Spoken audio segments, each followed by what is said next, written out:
বিসমিল্লাহির রহমানির রহিম। প্রিয় দেশবাসী, আসসালামু আলাইকুম। আপনারা জানেন যে দেশে একটা ক্রান্তিকাল চলছে।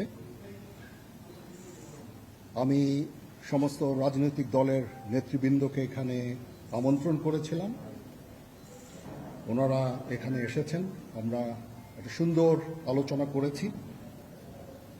সেখানে আমরা সিদ্ধান্ত নিয়েছি যে একটা ইন্টারিম গভর্নমেন্ট আমরা ফর্ম করব এবং ইন্টারিম গভর্নমেন্টের মাধ্যমে এদেশের সমস্ত কার্যকলাপ চলবে।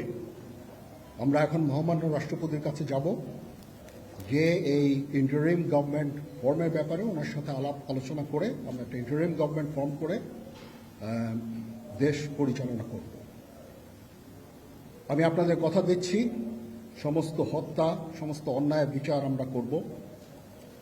আপনারা সেনাবাহিনীর প্রতি আস্থা রাখেন, সশস্ত্র বাহিনীর প্রতি আস্থা রাখেন। আমি সমস্ত দায়িত্ব নিচ্ছি, আপনাদের জানমাল, এবং আপনাদেরকে আমি কথা দিচ্ছি যে আপনারা আশাহত হবেন না। ইনশাল্লাহ আপনাদের যত দাবি আছে সেই দাবিগুলো আমরা পূরণ করব এবং দেশে একটা শান্তি শৃঙ্খলা ফিরিয়ে নিয়ে আসব। আপনারা আমার সাথে সহযোগিতা করেন।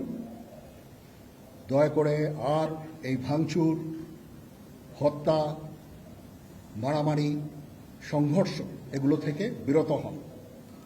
আমি নিশ্চিত যে আপনারা যদি আমার কথা মতো চলেন, আমাদের সাথে যদি একসাথে যদি কাজ করি আমরা, নিঃসন্দেহে আমরা একটা সুন্দর পরিণতির দিকে আমরা অগ্রসর হতে পারব। আপনারা দয়া করে আমাকে সাহায্য করেন। মারামারি করে এই সংঘাতের মাধ্যমে আমরা আর কিছু অ্যাচিভ করতে পারবো না, আর কিছু আমরা পাবো না। সুতরাং দয়া করে আপনারা সমস্ত ধ্বংসযজ্ঞ, সমস্ত অরাজকতা, সমস্ত সংঘর্ষ থেকে বিরত হন এবং ইনশাআল্লাহ আমরা সবাই মিলে একটা সুন্দর ভবিষ্যতের দিকে আমরা অগ্রসর হব। প্রতিটা হত্যার বিচার করা হবে, প্রতিটা অন্যায়ের বিচার হবে। আমরা আজকে সুন্দরভাবে কথা বলেছি। সমস্ত দলের প্রধান দলের নেতারা এখানে উপস্থিত ছিলেন। আমি ওনাদের ইনভাইট করেছিলাম এখানে। ওনারা ভেরি নাইস অফ দেম যে ওনারা এসেছেন অ্যান্ড আমরা একটা সুন্দর আলোচনা করেছি এবং এই আলোচনাটা ফলপ্রসূ হবে বলে আমি মনে করছি এবং আমরা একটা সুন্দর একটা ইন্টারিম গভর্নমেন্ট ফর্ম করে আমরা দেশ পরিচালনা করব। মাননীয় প্রধানমন্ত্রী পদত্যাগ করেছেন এবং এখন একটা ইন্টারিম গভর্নমেন্ট ফর্ম করে আমরা আমাদের কার্যক্রম পরিচালনা করব। আপনারা একটু ধৈর্য ধরেন, আমাদের কিছু সময় দেন। ইনশাআল্লাহ আমরা সবাই মিলে সমস্ত সমস্যার সমাধান করতে সক্ষম হব। আপনারা আর এই সংঘাতের পথে যাবেন না এবং শান্তি শৃঙ্খলার পথে ফেরত চলে আসেন।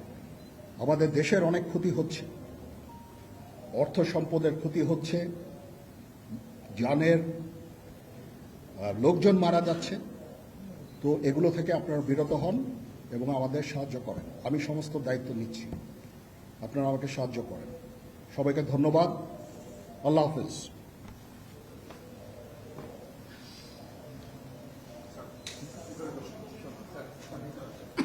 আপনারা কি কোনো প্রশ্ন করতে চান? Any queries?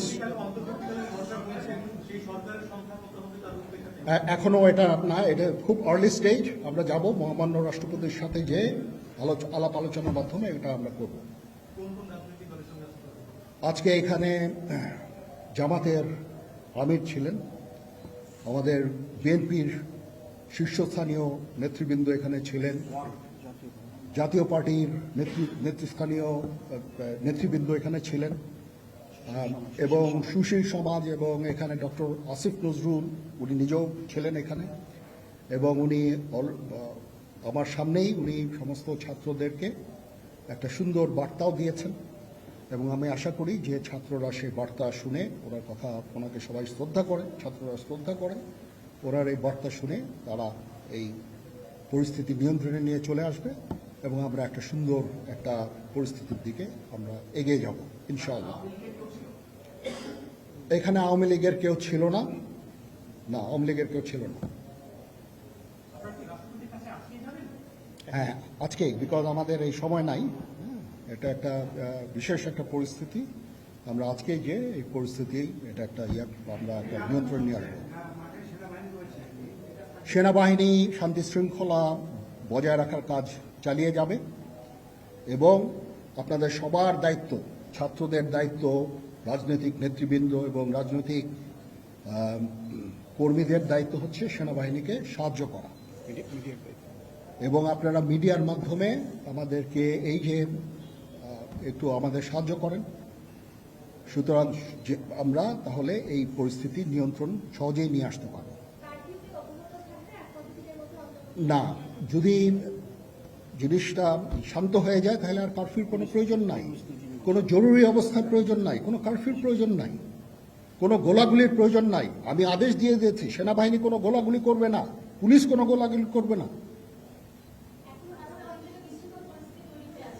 আমি আশা করছি যে আমার এই বক্তব্যের পরে পরিস্থিতি উন্নতি হবে, আমরা একটা সুন্দর পরিবেশের দিকে যাচ্ছি।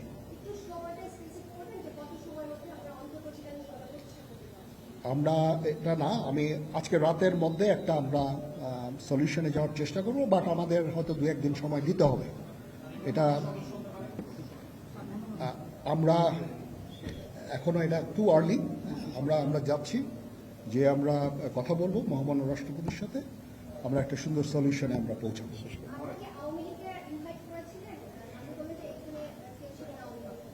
পরিস্থিতি ছিল খুব কম, সময় খুব কম ছিল। আমি যাদেরকে পেয়েছি অনেককেই আমি বলেছি, সবাই হতেন, বাট প্রধান রাজনৈতিক দলের সমস্ত নেতৃস্থানীয় নেতৃবৃন্দরা এখানে ছিলেন, তাদের সাথে আমি কথা বলেছি এবং ওনারা সবাই আমাদের এই প্রস্তাবে, এই যে আমরা যে আলোচনা করছি, সবাই এটাতে রাজি হয়েছেন। এখানে মুমিনুল হক সাহেব ছিলেন, এখানে জামাতের আমির ছিলেন, জুনায়েদ সাকি উনি ছিলেন, তারপরে ডক্টর আসিফ নজরুল ছিলেন। আমরা সবাই মিলে এবং সবাই আমরা এটাতে একমত পোষণ করেছি। এখন ছাত্রদের কাজ হচ্ছে যে শান্ত হওয়া এবং আমাদেরকে সাহায্য করা। আমি তো বলছি এতক্ষণ আমার এই বক্তব্যের ছাত্রদের প্রতিনিধি বলতে আমি এখন ওনাদের কাউকে পাইনি। আমি ডক্টর আসিফ নজরুলকে রিকোয়েস্ট করেছি, যেহেতু ওনাকে ছাত্ররা শ্রদ্ধা করেন এবং উনিও একটা সুন্দর একটা ভিডিও মেসেজ উনি দিয়েছেন ছাত্রদের জন্য। আমি আশা করব যে এই ভিডিও মেসেজটাও কাজে হবে, কাজ দিবে। এইভাবে আমরা কাজ করে দেব। সবাই ভালো থাকেন, সবাইকে ধন্যবাদ। এখানে আপনারা যত প্রশ্ন করতে থাকবেন আমাকে দেরি করাবেন। It is too early. আমরা কাজ করছি, আমাদের একটু কাজ করতে দেন, একটু সময় দেন। আমরা একটা সলিউশনের মধ্যে আমরা যাব ইনশাআল্লাহ। হ্যাঁ, আপনারা সবাই যারা আন্দোলনরত, যারা ছাত্ররা আছেন, আন্দোলনরত যত লোকজন আছেন, দয়া করে ঘরে ফিরে যান। সবাই ভালো থাকেন, আল্লাহ আমাদের মঙ্গল করুক। আল্লাহ হাফিজ।